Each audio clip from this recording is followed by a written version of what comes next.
नमस्कार रसिको, वृषाली जाटमध्ये तुमच्या सगळ्यांचं मनापासून स्वागत आहे।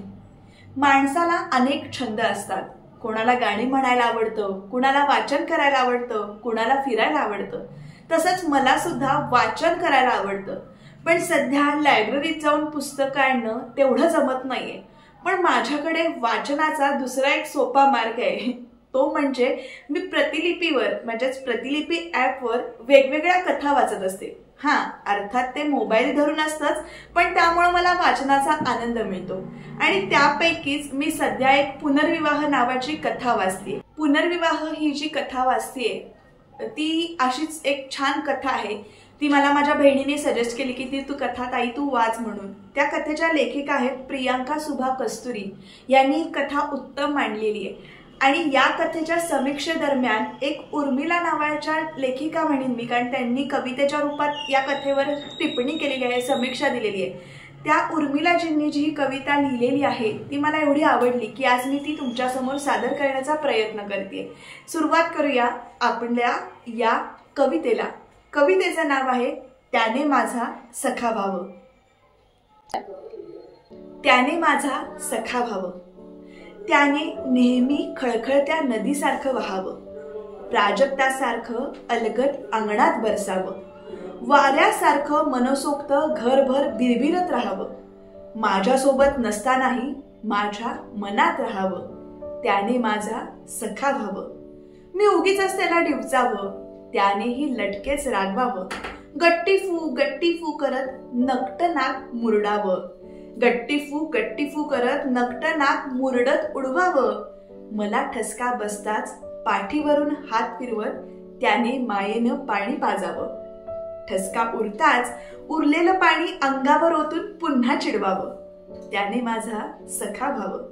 त्याचे घाव दिसताच पदर फाडत मी त्याच्यासाठी द्रौपदी व्हावं, त्याचे घाव दिसताच पदर फाडत मी त्याच्यासाठी द्रौपदी व्हावं, आणि त्यानेही जन्मभर माझा पाठीराखा कृष्ण सखा म्हणून मिरवावं, त्याच्या मनातलं गुलाबी गुज त्याच्या आधीही मलाच उमजावं, त्याच्या मनातलं गुलाबी गुज त्याच्या आधीही मलाच उमजावं, माझ्या आयुष्यातलं वादळी गुपित त्याने बंद मुठीत जपून ठेवावं, माझ्या आयुष्यातलं वादळी गुपित त्याने बंद मुठीत जपून ठेवावं, त्याने माझा सखा व्हावं।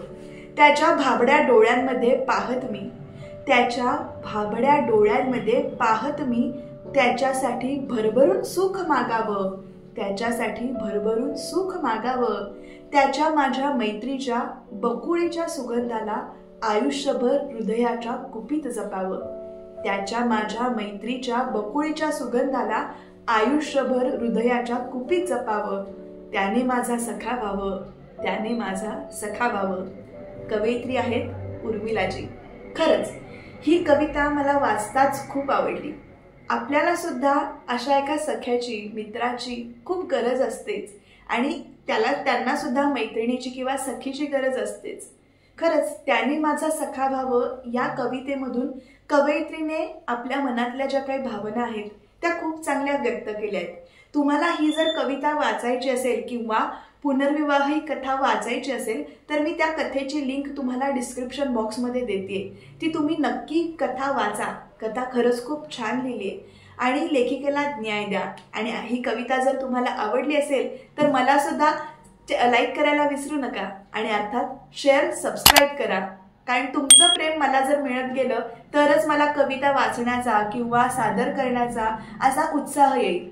तुम्ही मला मोटिवेट करत राहावं एवढीच माझी विनंती आहे। त्यामुळे चॅनलला नक्की सबस्क्राईब करा, कविता शेअर करायला विसरू नका, आणि कमेंट सुद्धा नक्की करा। धन्यवाद।